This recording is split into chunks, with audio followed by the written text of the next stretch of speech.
नमस्कार दोस्तों, मैं सुमित मिश्रा स्वागत करता हूं एक बार फिर से आप सभी का एमजेड एजुकेशन में। दोस्तों आज है 30 जुलाई। आज की इस वीडियो में हम लोग बात करेंगे 30 जुलाई 2021 के करंट अफेयर के सभी इंपॉर्टेंट क्वेश्चंस के बारे में। पूरी वीडियो ध्यान से देखिएगा, पूरी वीडियो डिटेल में आपको समझाई गई है। अगर वीडियो पसंद आए वीडियो को लाइक और शेयर जरूर कर देना। सब्सक्राइब कर लीजिए चैनल को, इसके साथ ही एमजेड ऐप डाउनलोड कर लीजिए। यहीं पर आपको डेली वीडियोज की पीडीएफ फाइल और क्विज वगैरह मिलेगी। चलिए बात करते हैं लास्ट डे के क्वेश्चंस की। लास्ट डे का मेरा पहला क्वेश्चन था आपसे, गांधी जी ने पहला सत्याग्रह कब और कहां पर किया था। देखिए इस क्वेश्चन को मैक्सिमम लोग रॉन्ग कर गए।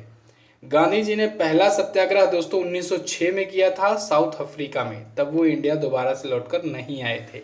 ठीक है, वो जब आए इंडिया 1915 में। इसके बाद इंडिया में अगर पूछा जाए पहला सत्याग्रह कब किया, तब उन्होंने 1917 में किया था चंपारण सत्याग्रह बिहार में। ठीक है, वो भारत का इनका पहला सत्याग्रह था, लेकिन इससे पहले ऑलरेडी वो दक्षिण अफ्रीका में कर चुके थे।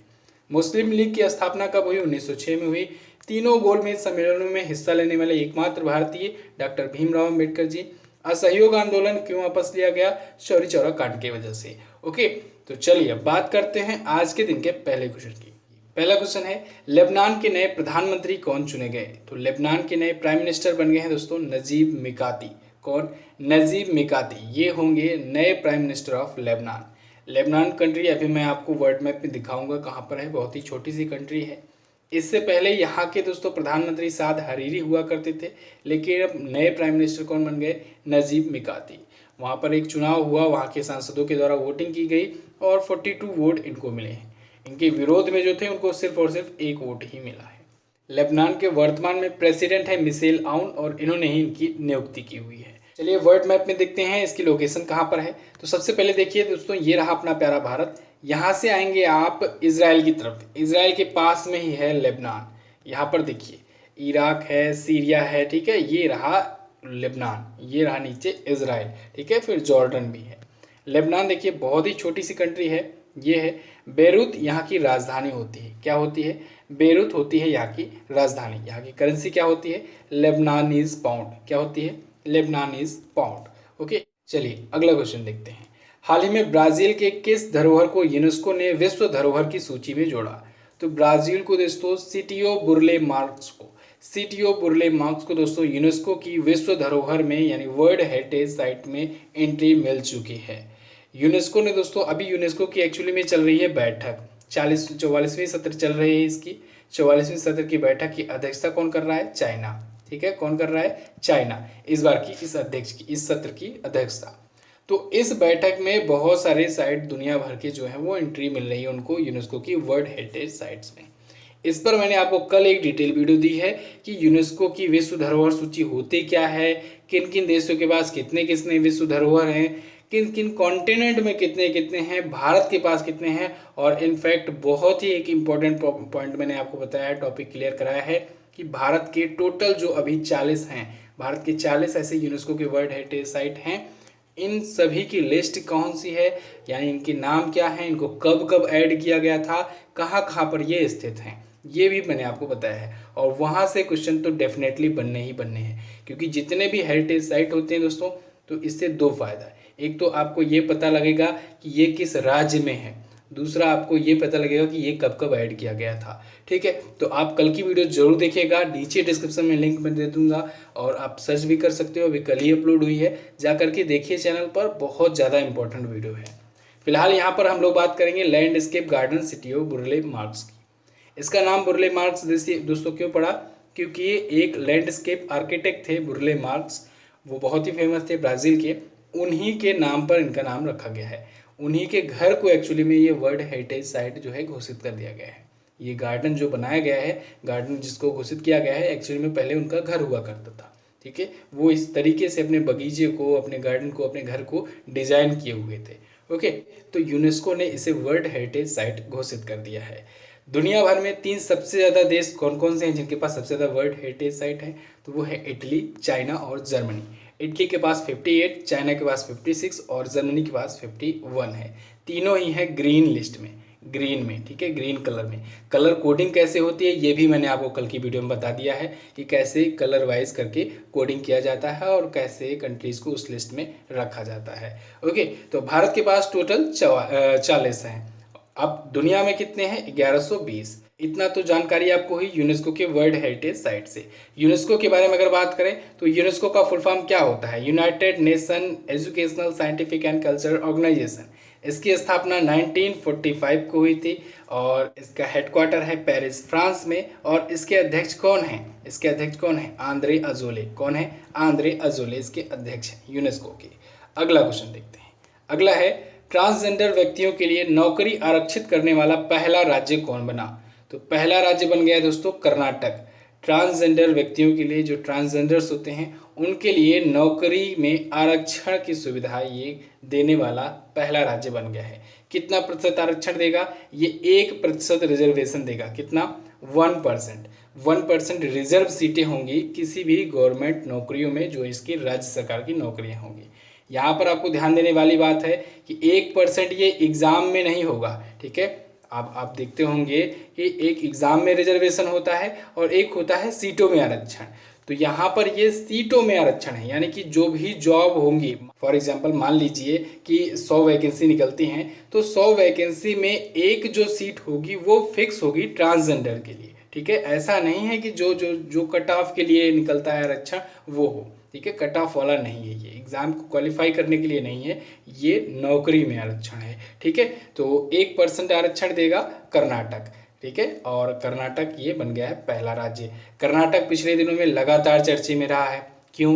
क्योंकि यहाँ के चीफ मिनिस्टर चेंज हुए, यहाँ के गवर्नर चेंज हुए। नए चीफ मिनिस्टर कौन बने हैं कर्नाटक के? तो दोस्तों बसवराज एस बोम्मई। कौन? बसवराज एस बोम्मई, या कहें BS बोम्मई, ये बन गए हैं नए चीफ मिनिस्टर। इससे पहले BS येदियुरप्पा थे, उन्होंने इस्तीफा दिया था। इससे पहले भी कर्नाटक आया था चर्चे में जब खेलो इंडिया यूनिवर्सिटी गेम्स का दूसरा संस्करण की मेज़बानी करने की घोषणा की थी उसने। तो दूसरा खेलो इंडिया यूनिवर्सिटी गेम कर्नाटक में ही होने वाला है। कर्नाटक में ही दोस्तों ये 46 कैंपागोडा जी की एक विरासत स्थल जो है वो बनाई जाएंगी। कहाँ पर? बेंगलुरु में, कर्नाटक के शहर बेंगलुरु में। कर्नाटक ने अभी हाल ही में कर्नाटक इलेक्ट्रिक बाइक टैक्सी सेवा शुरू की है। आकांक्षा पोर्टल भी इसी ने लॉन्च किया था। बाकी स्टैटिक पॉइंट तो मैं आपको लगातार 3 दिनों से बता ही रहा हूँ, तो उसके बारे में तो आपको पता ही होगा। अगला क्वेश्चन देख लेते हैं। वित्तीय वर्ष 2021 में राइटिंग ऑफ NPA की सूची में कौन सा बैंक शीर्ष पर है? तो टॉप पर है दोस्तों state bank of India, SBI। Public sector बैंकों की लिस्ट में राइट ऑफ NPA की सूची में SBI जो है वो है टॉप पर। फाइनेंशियल ईयर 2021 में रहा है ये टॉप पर। सेकंड पर कौन रहा है? सेकंड पर है दोस्तों यूनियन बैंक ऑफ इंडिया और थर्ड पोजीशन पर है पंजाब नेशनल बैंक। अब ये NPA क्या होता है, राइट ऑफ NPA क्या होता है, सब कुछ समझिए। सबसे पहले जानिए, ये पब्लिक सेक्टर बैंक की लिस्ट है, यानी सरकारी बैंकों की लिस्ट है, ठीक है। इसमें प्राइवेट सेक्टर के बैंक आप नहीं इंक्लूड करोगे। इसमें देखिए ये बताया गया है कि फाइनेंशियल ईयर 2021 में SBI जो है दोस्तों ये सबसे ज़्यादा राइटिंग ऑफ NPA की लिस्ट में टॉप पर रहा है 34,402 करोड़ रुपए के साथ। NPA का मतलब होता है non performing asset. Non performing asset क्या होता है? मान लीजिए आपने किसी बैंक से लोन लिया, अब लोन लेने के बाद अब आपकी क्षमता नहीं है कि आप उस लोन को चुका पाओ, ठीक है। जब आप उस लोन को नहीं चुका पाओगे तो फिर क्या होगा? बैंक का उतना घाटा होगा, तो बैंक उतना घाटा सहेगा। तो इसके लिए बैंकें क्या करती हैं, पहले से ही डिसाइड कर लेती हैं, इतना मानकर चलती हैं कि अगर मान लीजिए हम 100% लोन सर्कुलेट कर रहे हैं तो इसमें से हम 20% लोन जो है वो दोबारा से नहीं पाएंगे, इतना बैंकें मान के चलती हैं। बहुत ही आम लैंग्वेज में आप समझिए, बहुत ही साधारण भाषा में। NPA का मतलब यही होता है नॉन परफॉर्मिंग एसेट, यानी ऐसे एसेट जिनको बैंक पहले से एज्यूम करके रखती हैं कि ये दोबारा हमें नहीं मिलने वाला है, फिर भी वो लोन देंगी। क्यों लोन देंगी? क्योंकि बाकी की जो 80% है ना, इन्हीं से वो कमा लेंगी, ठीक है। तो वो जो भी 10% 20% या यहाँ पर तो मैं एज्यूम किया हुआ हूँ, इसको आप एग्जैक्ट डाटा मत समझिएगा, ठीक है। इसको मैं एग्जाम्पल दिया हूँ आपको समझाने के लिए। तो ऐसे में अगर देखा गया, यहाँ पर एक लिस्ट जारी की गई अभी हाल ही में, तो 2021 में फाइनेंशियल ईयर के सबसे ज़्यादा लगा है SBI को 34,402 करोड़ का। यूनियन बैंक ऑफ इंडिया को 16,983 करोड़ का, और वहीं PNB को घाटा हुआ है 15,870 करोड़ का। अब इसे घाटा भी नहीं कह सकते हैं पूरी तरीके से, जैसा कि मैंने आपको बताया कि जितने लोग वापस करेंगे लोन उनसे वो इंटरेस्ट कमा लेंगे उतना। ओके, तो यहाँ फिलहाल एक रिपोर्ट जारी की गई है। और अगर वहीं टोटल बैंकों की बात की जाए तो दोस्तों टोटल बैंकों में फाइनेंशियल ईयर 2021 में 61,100 करोड़ रुपए की कमी आई है एनपीए में। क्लियर बिल्कुल। आई होप आपको ये समझ में आया होगा। बैंकिंग टर्म्स देखिए दोस्तों, आपको कई, अगर आप रेगुलर वीडियो देखते होंगे तो कई बैंकिंग टर्म्स आपको धीरे धीरे करके तैयार हो गए होंगे। जीएसटी क्या होता है, जीडीपी क्या होता है, और जीएनपी क्या होता है, ठीक है, बैंकें कैसे क्या काम करती हैं, म्यूचुअल फंड क्या होता है, शेयर मार्केट क्या होता है, ये सारी चीज़ें मैं आपको डेली करंट अफेयर में ही बता देता हूँ। तो आप लोग को रेगुलरिटी बना करके रखना। अगर आप लोग रेगुलर रहोगे तो बहुत सारी चीज़ें आपकी तैयार होती चलेंगी। चलिए अब एसबीआई आया है, एसबीआई के बारे में जान लीजिए। एसबीआई यानी होता है स्टेट बैंक ऑफ इंडिया। इसकी स्थापना कब हुई थी? 1 जुलाई 1955 को हुई थी। इंपीरियल बैंक का नाम बदल करके कर दिया गया था एसबीआई यानी state bank of India. Imperial bank 1921 में स्थापित हुआ था। एसबीआई का हेडक्वार्टर कहाँ पर है? मुंबई में है। दिनेश खारा जी दोस्तों इसके कौन है? अध्यक्ष है। अच्छा, एसबीआई जो है ये पब्लिक सेक्टर की सबसे बड़ी बैंक है भारत की। पब्लिक सेक्टर की यानी सरकारी क्षेत्र की सबसे बड़ी बैंक है, सार्वजनिक क्षेत्र की। दूसरी कौन बनी है? अभी हाल ही में इंडियन ओवरसीज बैंक बनी है। याद होगा आपको, ये भी मैंने आपको बताया था। इंडियन ओवरसीज बैंक अब दूसरी सबसे बड़ी सरकारी बैंक बन गई है। पहले पीएनबी हुआ करती थी, अब पीएनबी पहुंच गई तीसरे स्थान पर।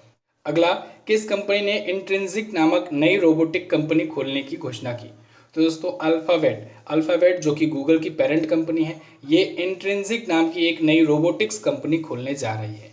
इंट्रिंसिक कंपनी का काम क्या होगा? ये ऐसे रोबोटिक्स टूल डेवलप करेगी, रोबोट्स डेवलप करेगी जो इंडस्ट्रियल यूजेस में काम आएंगे। इंडस्ट्रीज़ में जो मनुष्य काम करते हैं, जो आदमी काम करते हैं, उनकी जगह पर रोबोट काम करेंगे और उनको थोड़ा सा और एडवांस बनाया जाएगा, आर्टिफिशियल इंटेलिजेंस से लैस किया जाएगा। ठीक है, तो इस पर काम कर रही है अल्फ़ाबेट कंपनी।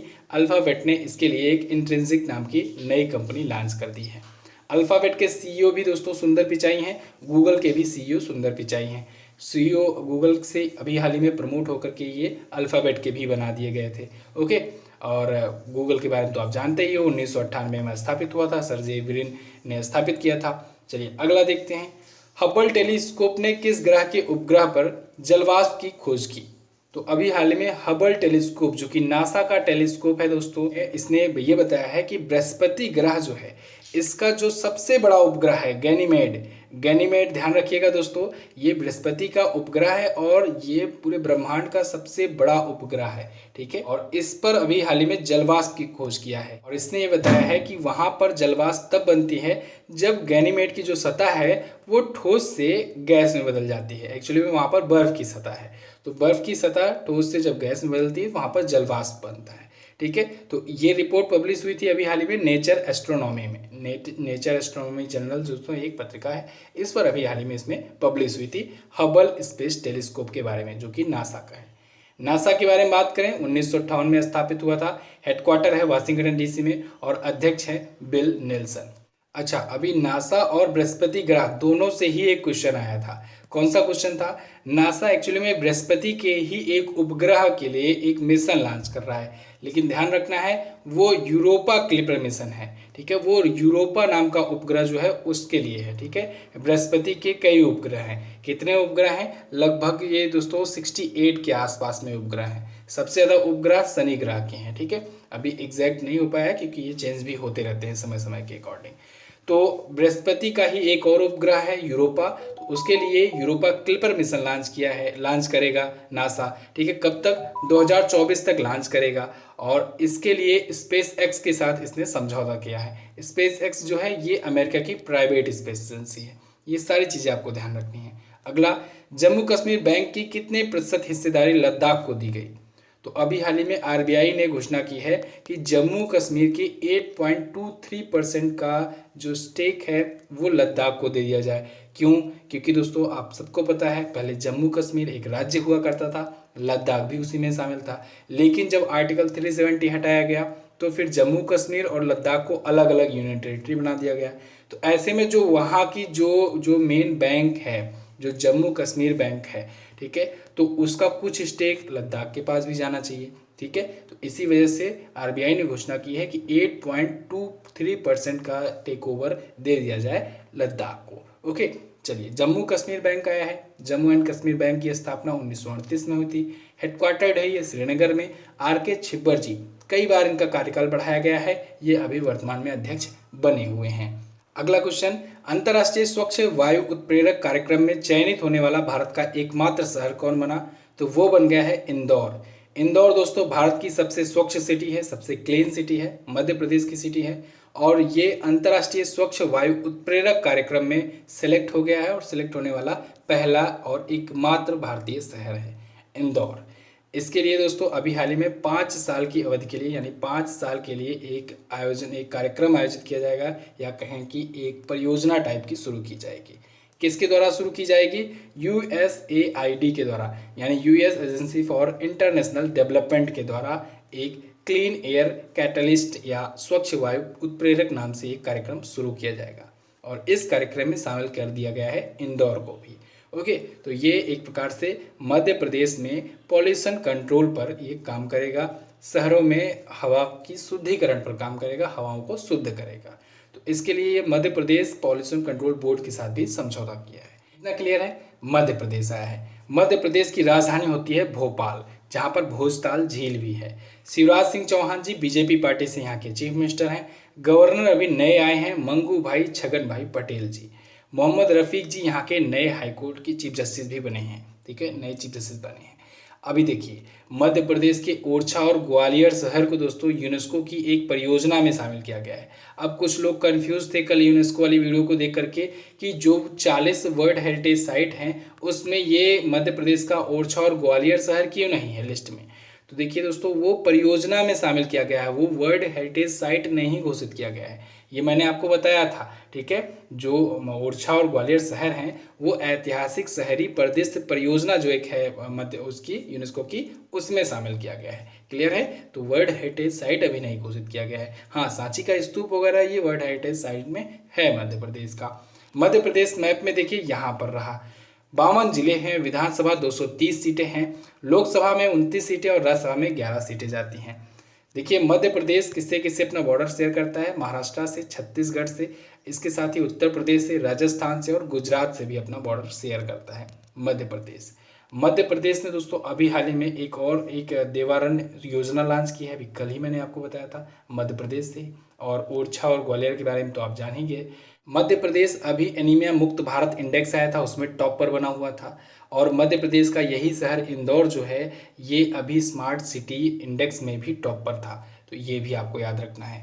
अगला क्वेश्चन देखते हैं। अच्छा, आपको बताना चाहूँगा दोस्तों, UP SSSC, PET, UPSI, video, लेखपाल और तमाम प्रकार की जो भी वैकेंसी आ रही है यूपी लेवल की, उसके लिए दोस्तों अपडेटेड ई बुक लॉन्च कर दी गई है उत्तर प्रदेश जीके की। इसमें दोस्तों जनवरी 2020 से जुलाई 2021 तक का यूपी स्पेशल करंट अफेयर है, यानी 1 साल 7 महीने का यूपी स्पेशल करंट अफेयर है, प्लस स्टैटिक जीके। तो आपका सारा कुछ है ही उत्तर प्रदेश के बारे में, सब कुछ स्टैटिक जानकारी यहाँ पर है, चैप्टर बाय चैप्टर। इसके साथ ही साथ कंप्यूटर की प्रश्नोत्तरी भी आपको मिल रही है, क्योंकि जैसा कि आप जानते हैं यूपी लेवल का कोई भी एग्जाम होता है कंप्यूटर से क्वेश्चन जरूर बनते हैं। ये ई बुक आप MZT ऐप पर पा सकते हो। कोई भी अगर प्रॉब्लम आती है तो यहाँ पर व्हाट्सएप का नंबर दिया गया है, यहाँ पर आप संपर्क कर सकते हो स्क्रीनशॉट के साथ। चलिए बात करते हैं अगले क्वेश्चन की। भारत सरकार ने किसके लिए गरिमा गृह स्थापित करने की घोषणा की है? तो भारत सरकार ने अभी हाल ही में ट्रांसजेंडर्स के लिए गरिमा गृह स्थापित करने की घोषणा की है। ट्रांसजेंडर के लिए एक गरिमा गृह बनाए जाएंगे। ऐसा इसलिए किया जाएगा क्योंकि कभी कभी क्या होता है, कभी कभी क्या मैक्सिमम केसेस में क्या होता है, जब पता लगता है लोगों को ट्रांसजेंडर है तो फिर जो समाज होता है, जो कम्युनिटी होता है, वो उनको उपेक्षित करने लगती है।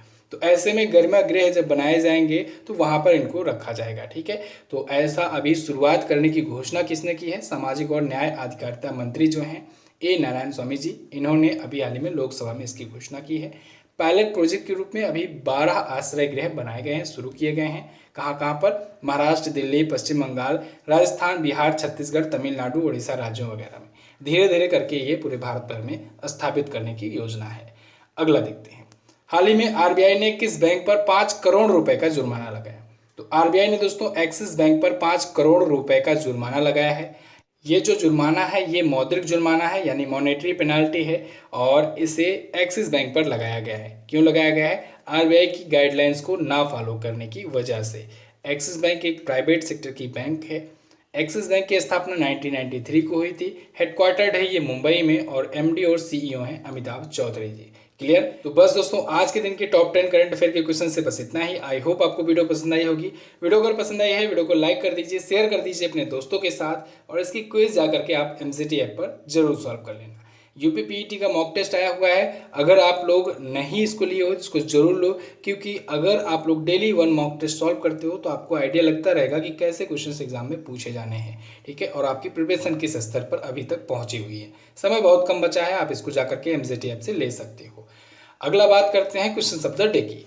क्वेश्चन ऑफ द डे में आज का आपके लिए क्वेश्चन है, प्लासी का युद्ध अंग्रेजों और किसके बीच में लड़ा गया था, कब लड़ा गया था, ये भी आप बता सकते हो। टीपू सुल्तान कहाँ का शासक था। वर्ष 1857 के विद्रोह में कानपुर के नेता कौन थे।